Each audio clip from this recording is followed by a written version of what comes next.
Today, we're going to hear the story of Marcus, a black man who faced a devastating moment in his life.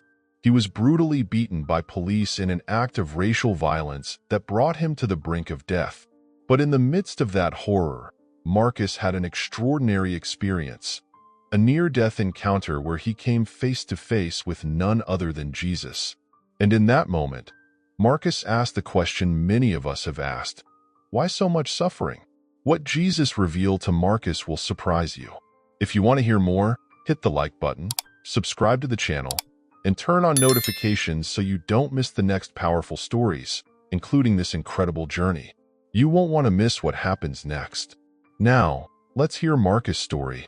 It was a regular day.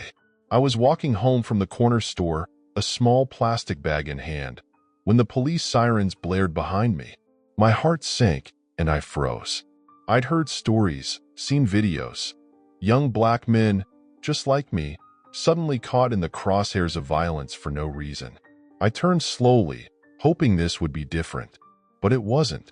Before I knew it, I was slammed against the hood of their car. My face pressed hard into the cold metal. What did I do?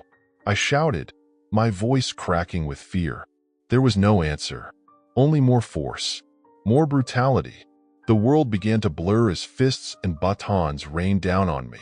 My head hit the concrete, and I could feel warm blood trickling down the side of my face. Every inch of my body screamed in pain. I tried to plead, but my voice was drowned out by their commands and their indifference. Faces blurred, voices muffled, and suddenly, everything slowed. I felt my heart pounding, louder and louder, until it stopped. I could feel it. Life was slipping from me. The sirens, the shouting, all of it faded away. My vision tunneled as darkness crept in, and I was left wondering, is this it? Is this how it ends? The world became quiet, and I felt my body give in, as if the weight of the entire world had finally become too much to bear. I knew I was dying, and yet I wasn't afraid. There was an odd peace in that final moment, as if all the struggle, all the pain, had culminated in this, an exit from the suffering. As paramedics lifted my lifeless body into the ambulance, I drifted away, the pain numbing, the noise fading. I was gone, or at least I thought I was. In the silence that followed, I felt an unusual lightness. It was as if I had been carrying the weight of the world on my shoulders, and now that burden had been lifted. I couldn't feel my body anymore. There was no pain, no struggle, just a sense of floating, detached from everything that had once held me down. The darkness that had swallowed me shifted, replaced by a soft, glowing light. It was warm, gentle, and inviting, like the first rays of sun after a long night. I was moving, no, not moving, being pulled towards something that felt safe. The world around me became softer, less defined. I could no longer feel the cold street beneath me or the stinging in my chest from the beating. Instead, there was only calm. I found myself in a place that was neither here nor there. It was vast, but not empty, filled with a presence, an energy that I couldn't quite understand but somehow knew was familiar. There were no streets, no buildings, no physical markers of any kind. Just light, just peace. And yet, I wasn't alone. I could feel something, or someone, near. I wasn't afraid. The fear that had gripped me back on the street was gone, replaced by an overwhelming sense of tranquility. I tried to look around, to understand where I was, but it wasn't like seeing with my eyes. It was more like sensing, feeling, an awareness that went beyond my physical senses. I was in a space that was not bound by the rules of the world I knew. And for the first time in my life, I wasn't fighting to survive. I was simply existing, floating in this divine, infinite space, waiting for whatever came next. As I drifted further, I could feel my consciousness expanding, as though I was connecting to something greater than myself. Time didn't exist here. I had no sense of how long I had been in this place, but it didn't matter. I wasn't in a rush to leave. Here, in this serene space, I felt an understanding begin to form, a deep, almost primal connection to the universe itself. Something profound was happening, though I couldn't yet comprehend it. And then, suddenly, I was not alone. Out of the glowing light, a figure began to emerge. At first, it was just a presence, but slowly it took form, radiant, yet familiar. My breath, if I still had breath, caught in my chest. It was him, Jesus. I'd seen countless depictions of him before, in churches, in paintings, in books, but none of those came close to the reality of what stood before me now. He was indescribably real, more real than anything I had ever known. His eyes were soft, full of a love so deep that it enveloped me instantly. It wasn't just compassion. It was an unconditional love, the kind that could see into the very depths of my soul and still accept every part of me. I didn't know whether to fall to my knees or to speak, but it didn't seem to matter. He smiled, not with his lips but with his entire being. It was as though his very presence was a message of peace. And then he spoke, though his words weren't in any language I knew. They simply filled me with understanding. You are not alone. You have never been alone. The weight of those words hit me harder than any blow I'd taken earlier. Tears, if I still had a body, would have streamed down my face. I felt exposed, every hurt, every fear laid bare before him. I wanted to speak, to say something, anything, but I was at a loss. What could I say to the Son of God? What could I ask him that hadn't been asked 1,000 times before? I was trembling, not out of fear, but out of awe.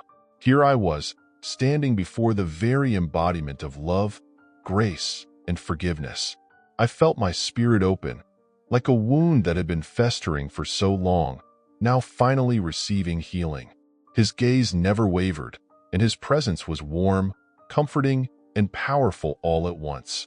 There was so much I wanted to ask, but the most pressing question, the one that burned at the core of my being, rose to my lips before I could stop it. Why? I asked, my voice echoing in the space between us. Why so much suffering? Why so much pain for my people? For me? Jesus looked at me, and in that gaze, I felt something shift. It was as if the universe itself was listening, waiting for his answer. And then, with the same gentleness that had greeted me, he prepared to speak again. As the question left my lips, I felt a deep, almost unbearable tension in my chest. It wasn't anger, not exactly, more like desperation. I needed to understand. I needed to know why my life, why the lives of so many like me, had been filled with so much pain. Why did we, as Black people, endure centuries of suffering, oppression, and hatred? I stood there, my soul trembling, waiting for Jesus to answer. I thought of my ancestors, my brothers and sisters, those who had been beaten, killed, silenced. The weight of history pressed down on me, and in this moment, it was all I could think of. Jesus met my gaze, and I could see that he understood. He wasn't distant, detached from our pain. It was clear that he carried it too. But still, I needed an answer. Why was the world the way it was? Why did we suffer so much in a world that was supposed to be ruled by a just and loving God? You seek understanding, Jesus began, his voice soft yet infinitely powerful. You wonder why there has been so much suffering. You want to know why your people, your community, have borne so much pain. And you ask these questions with the weight of every injustice that has ever been inflicted upon you. His words resonated with me, but I still didn't feel the relief I was hoping for. I wanted a reason, something concrete, something that could make sense of the madness, the chaos, the violence. Yes, I said, my voice breaking. Why? Why do we have to endure this? He paused for a moment, his eyes searching mine, as if he could feel every tear I'd never been able to cry, every wound I'd tried to bury. This world, he said, is not what it was meant to be. Human beings were given the gift of choice, the freedom to love and to build, but also the ability to harm and destroy. And many, blinded by greed, fear, and hatred, have chosen the path of darkness. I felt my spirit stir, but it still wasn't enough. But why us? Why my people? Jesus moved closer, and the warmth of his presence grew stronger. The suffering you've endured is not because of your worth or because you are forgotten. It is the result of a broken world, where people have used their freedom to oppress rather than uplift. But know this, your suffering has not gone unseen. It matters. Every tear, every cry, every moment of pain. It all matters to me. A lump formed in my throat as he spoke, and I could feel my spirit tremble again. His words were soothing, yes, but they carried a weight that made me realize just how deep the brokenness of the world truly ran. I could feel a flicker of hope, but also the heaviness of reality. The truth that the suffering wasn't some cosmic punishment, but a consequence of human actions. Jesus' words lingered in the air, each syllable hanging with meaning, and yet, I still needed more. I could sense that he understood the depth of my pain, but I wasn't fully at peace. Why would a God who could stop all this allow it to continue? I wanted to believe, I really did, but the question was still gnawing at my soul. Why didn't he intervene? Why let humans choose paths that hurt others so deeply? Before I could ask, Jesus seemed to read my thoughts. He placed his hand gently on my shoulder, and though I could feel no physical sensation, the touch sent waves of calm through me. Free will, he said softly, is one of the greatest gifts that humanity has been given. It allows for love, for growth, for creativity, but it also opens the door to pain, to choices that hurt others. Without free will, love would be meaningless, for love cannot be forced. It must be chosen. I let his words sink in, but the knot in my chest tightened. I wanted to protest, to shout that some choices were too awful, too cruel. But people don't choose love, I said, my voice trembling. They choose hate, violence, power. They use their freedom to destroy lives. What kind of gift is that? Jesus looked at me with such deep compassion that I almost couldn't bear it. You are right, he said gently. Many do, and the pain caused by those choices runs deep. But understand this, every act of love, every moment of kindness, every sacrifice made for others, it all exists because of the same gift. Free will allows humanity to create beauty as much as it allows them to create suffering. The pain is not because you are forgotten or unworthy, but because some have chosen to misuse this freedom. I wanted to accept what he was saying, but I still struggled. So we're just supposed to accept this? To live with the pain, knowing it's the result of someone else's choice? Jesus' gaze never wavered, and his next words shook me to my core. You are never asked to carry this alone. You are never alone in your suffering. I carried it with you. Every lash, every tear, every moment of violence. I bore it with you. My sacrifice was to show the world that love can overcome even the greatest pain. But the world is still broken. And until the time comes when all is made new, free will remains. Tears that I couldn't explain filled me. Tears for the world, for my people, for myself. Jesus continued, you have the choice too. The choice to love, to heal, to forgive. Even in the face of hate. That is the power of free will, and it is the path I have shown. I felt a profound weight lift from my heart. It didn't erase the pain of what had been done, but somehow, understanding that we all had the power to choose love, even amidst the worst suffering, gave me strength. It was hard, harder than anything I had ever faced, but I could see that Jesus wasn't just offering me an explanation. He was offering me a choice, to carry this pain with bitterness or to transform it into something more, something that could heal rather than destroy. As Jesus spoke, his words began to take on a deeper, more personal meaning. He wasn't just talking about free will in the abstract. He was talking about his own journey, his own suffering. I looked at him, at the scars on his hands and feet, and for the first time, I truly began to understand the enormity of his sacrifice. This wasn't just a distant story from the Bible. This was real. He had lived it. He had suffered. He had chosen love, even when it meant unimaginable pain. Jesus looked down at his hands for a moment, as if remembering, and then met my gaze again. I chose to bear the weight of the world's sin, he said softly, his voice filled with both sorrow and love. I chose to take on the suffering of all humanity because that is the depth of my love for you, for everyone. The cross was not just a symbol, it was real. I felt every blow, every nail, every moment of abandonment. But I endured it because love is the only power strong enough to conquer hatred and pain. I could feel the enormity of what he was saying. The pain I had experienced in my own life, every injustice, every moment of fear and loss. It was a drop in the ocean compared to what he had endured. And yet, he hadn't turned away. He hadn't chosen bitterness or anger. He had chosen love, knowing it would cost him everything. Why? I whispered, barely able to find my voice. Why would you go through that? For us? For me? Jesus smiled, a soft, sad smile, but one filled with infinite grace. Because you are worth it, he said. All of you.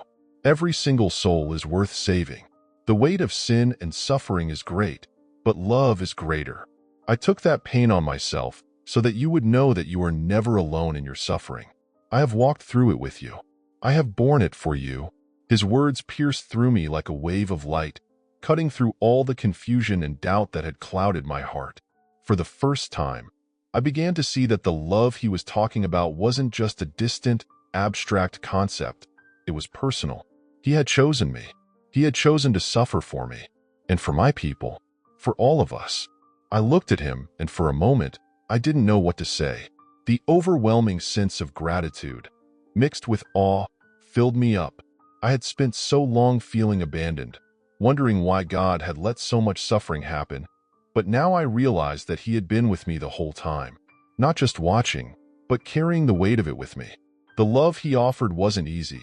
It was a love that came with a cost, but it was a love that never faltered, never wavered, even in the darkest moments. I died for you, Jesus said, his voice filled with tenderness. But I also rose for you. I overcame death itself, so that you could know there is no pain, no suffering, no evil that love cannot conquer. My victory is your victory. The weight of his words sank deep into my heart. His love was not passive. It was a fierce, active force that had fought through the deepest darkness and emerged victorious. And that same love was being offered to me, right here, right now. I could feel my heart beginning to soften, beginning to open. The pain was still there, but it no longer felt as suffocating as it once had. Jesus' love didn't erase the suffering, but it gave me something greater to hold on to, a hope, a promise that no matter what I faced, his love would carry me through. As I stood there, still processing the depth of Christ's love and sacrifice, a question lingered in my heart, one that I couldn't shake. What about justice? What about all the wrongs that had been done to me, to my people, to the countless others who had suffered in ways that seemed so senseless, so brutal? Love was powerful, yes, but was it enough? Was it enough to right the wrongs, to heal the deep wounds of history, of oppression, of violence? Jesus seemed to sense the turmoil in my heart. His eyes met mine once more, and I saw no judgment there, only understanding. He knew my pain, my anger, my confusion, and he welcomed it. You seek justice, he said, his voice steady and calm, and justice will come. I felt a flicker of something deep inside me, a hope, perhaps, but one tempered by years of disappointment. When? I asked, my voice filled with the weight of centuries of suffering. When will it come? We've waited so long. How much longer do we have to endure? Jesus took a step closer, his presence radiating warmth and peace. I know the weight you carry, he said. I know the pain that has been inflicted, and I know that it is not fair. The world is broken, and the suffering you see is real. But know this, the suffering of the righteous does not go unseen. Every tear, every cry for justice, it has been heard. And the time will come when I will return to set things right. His words were a promise, and yet, I could still feel the doubt clinging to me. But why not now? I pressed. Why do we have to wait? Why let the suffering continue? Jesus' expression softened, filled with a kind of sadness that I couldn't fully comprehend. The time of redemption is not for you to know, but I assure you, it will come. My Father's plan is perfect, even when it seems slow to unfold. When I return, I will bring justice. I will wipe away every tear. Those who have suffered unjustly, those who have been oppressed, they will be lifted up. They will be honored in my kingdom. I felt a shiver run through me at his words. There was something so final, so absolute about the way he spoke. It wasn't just a vague hope or a distant possibility. It was a certainty.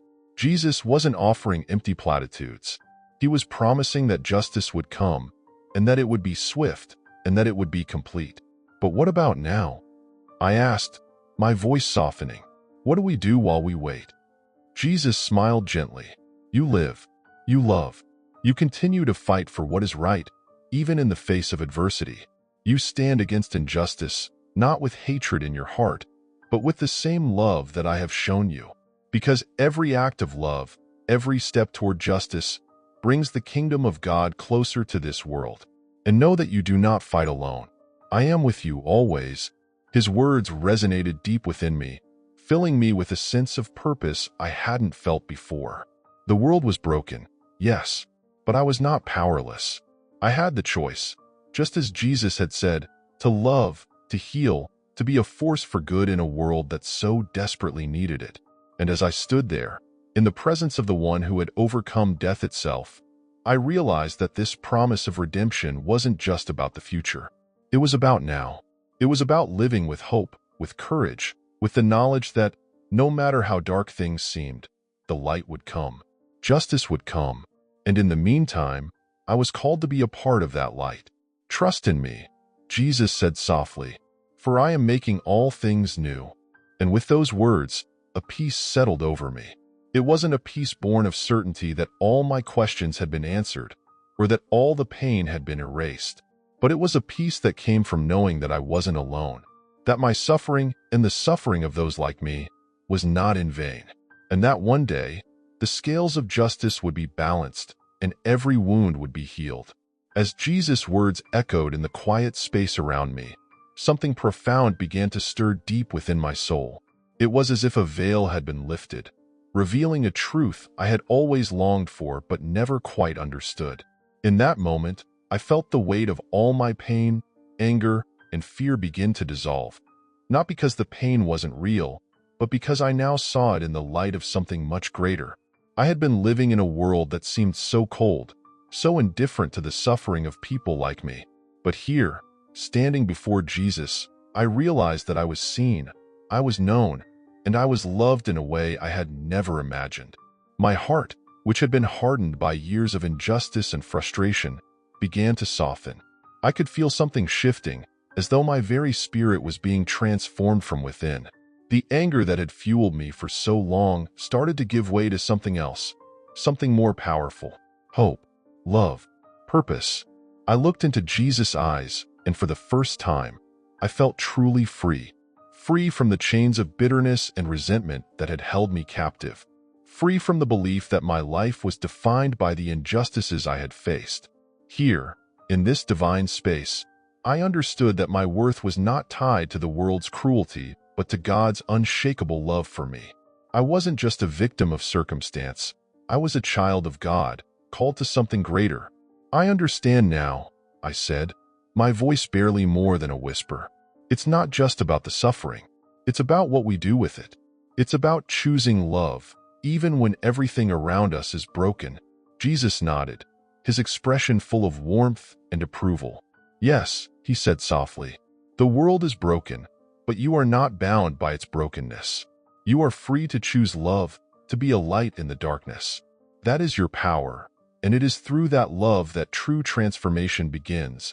I felt a surge of emotion rise within me, a mix of gratitude, awe, and an overwhelming sense of purpose.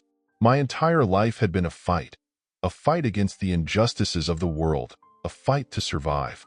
But now I realized that the true fight wasn't just against the external forces of oppression. It was within me. It was a battle for my own heart, for my own soul. And in this moment, standing before Jesus, I chose to surrender that fight to him. I want to follow you, I said, my voice steady now, filled with conviction. I want to live the way you've shown me. I want to love, even when it's hard.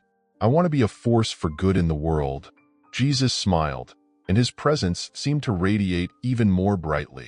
You are already on that path, he said, and as you continue to walk it, you will find strength, even in the face of hardship. Your life will be a testimony, not just of the suffering you've endured, but of the love and redemption that you've chosen. I felt a warmth spread through me, a deep sense of peace that I had never known before. It was as if my entire being had been renewed, filled with a light that was both humbling and empowering. I knew that my life would never be the same. This experience, this encounter with Jesus, had changed me at the core of who I was. I had been lost, but now I was found. I had been broken, but now I was healed. Not in the way the world understood healing, but in a way that was far deeper. As I stood there, my heart full and my spirit renewed, I knew that this wasn't the end of my journey. It was only the beginning. I would return to the world I had come from, but I would not be the same person. I would carry this encounter with me, this love, this hope, and I would share it with others. My life had been transformed, and now I had a mission: to be a vessel of that same love and hope to those who needed it most. Suddenly, there was a shift. The peaceful stillness that had enveloped me began to pull away, like the tide retreating from the shore. I could feel it. The world I had known before was calling me back. My heart, which had been so heavy with despair and pain, was now lighter, filled with this newfound love and purpose. But that world, the physical world, was pulling at me, drawing me back into the life I had left behind. There was a part of me that didn't want to go back. Here, in this place, I had found peace. I had found answers. But I knew deep down that my journey wasn't over. Jesus had given me something that needed to be shared. I wasn't meant to stay in this heavenly realm, as beautiful as it was. My time on earth, with all its struggles, was not finished yet. I had work to do. As the light around me dimmed and the sensation of floating faded, I felt my consciousness begin to shift. It was a strange feeling, like being pulled through a tunnel, back into the physical body I had left behind. The weight of my body returned, the aches, the pain, the pounding in my head. I could hear distant voices, muffled at first but growing louder. The beeping of machines, the shuffling of feet, the sterile smell of a hospital filled my senses. I opened my eyes slowly, squinting against the harsh fluorescent lights. It took a moment to orient myself, to realize that I was back in my broken, battered body. I could feel the tubes in my arms, the tight bandages across my chest. The pain was intense, but somehow, it didn't overwhelm me. Not like before. Voices. There were voices around me. I turned my head slightly and saw my mother sitting beside the hospital bed, her hands clasped in prayer, tears streaming down her face. "He's awake," someone whispered, and then there was a flurry of movement. A nurse checking my vitals, a doctor speaking softly to another.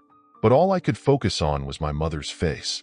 She looked exhausted, her eyes red from crying, but there was a flicker of something in her expression: hope. She reached for my hand, gripping it tightly as though afraid that if she let go, I might slip away again. "Mama!" I croaked, my voice raspy and weak. She gasped, her tears flowing freely now. "Oh my God, you're awake?" she sobbed, kissing my hand. "Thank you, Jesus. Thank you, Jesus." The flood of emotions hit me like a wave. I had been gone, truly gone, but I was back, and yet I wasn't the same. I looked around the room, at the machines keeping track of my vitals, at the nurses and doctors who had fought to save my life. I felt a strange sense of gratitude toward them. But there was something deeper now, something that transcended the physical world. I had been touched by something divine. I had seen something that no one else in that room could possibly understand. My mother was still crying, still holding my hand, thanking God over and over again.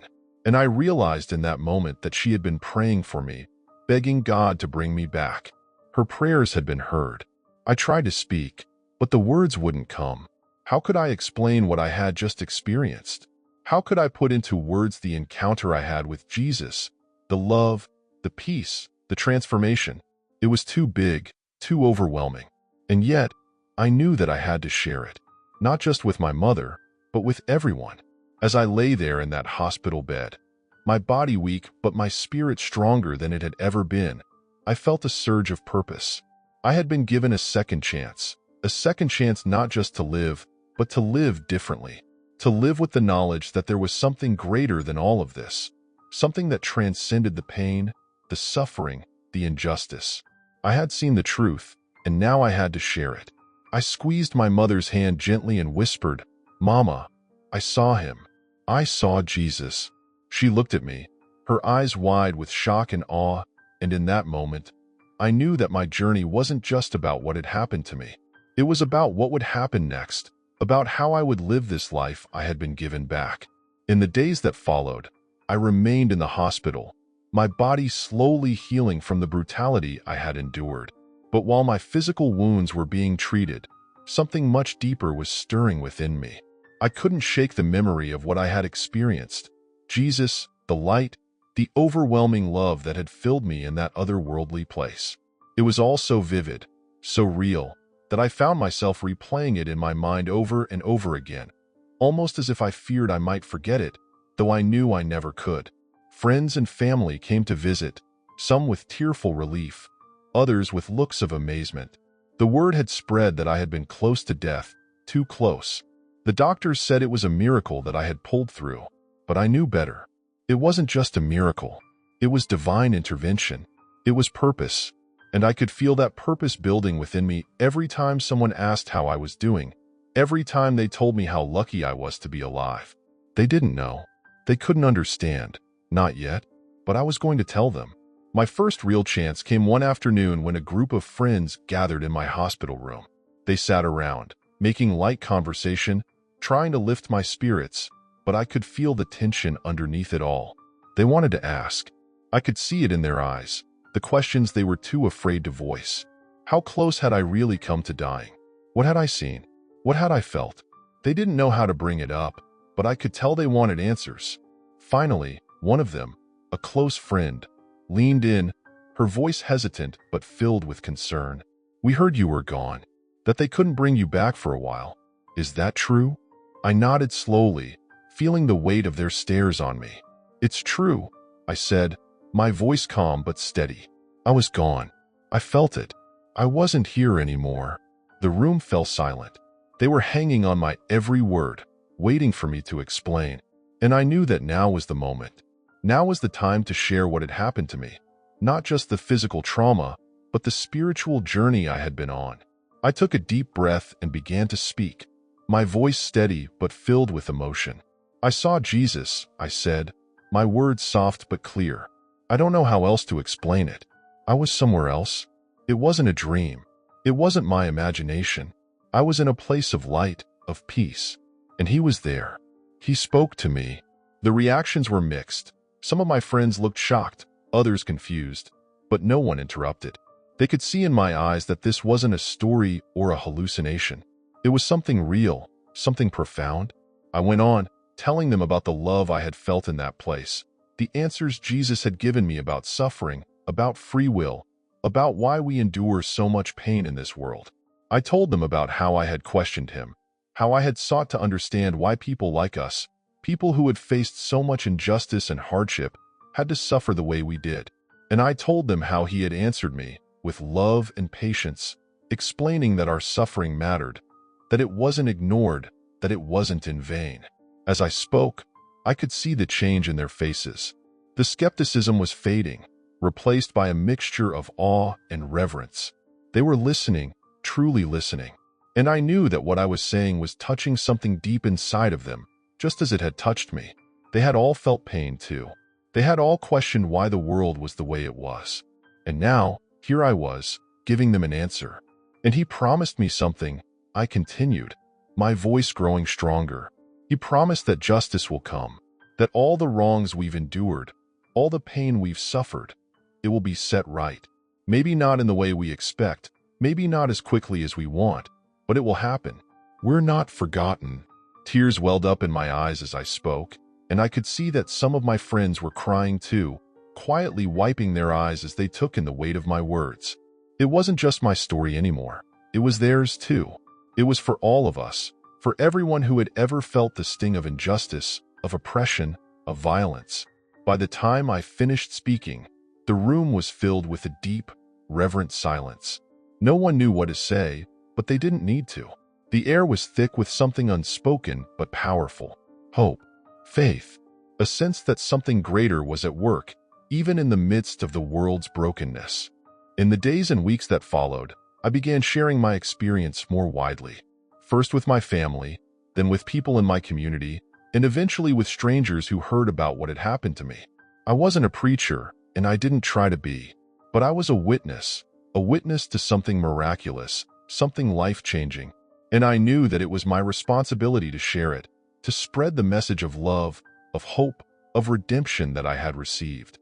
Every time I told the story, I felt the same sense of purpose, the same conviction. I wasn't just talking about what had happened to me. I was giving people a glimpse of the love that had saved me, the love that was available to all of us if we chose to embrace it. My life had changed forever, and now I was on a mission to help others find that same love, that same peace, that same hope. And as I walked this path, I knew, deep down, that I wasn't walking it alone. And if this story moved you, don't forget to subscribe to the channel, leave a like, and hit the notification bell to get all the updates. That way, you won't miss any of the upcoming powerful stories, like the one already showing on your screen right now.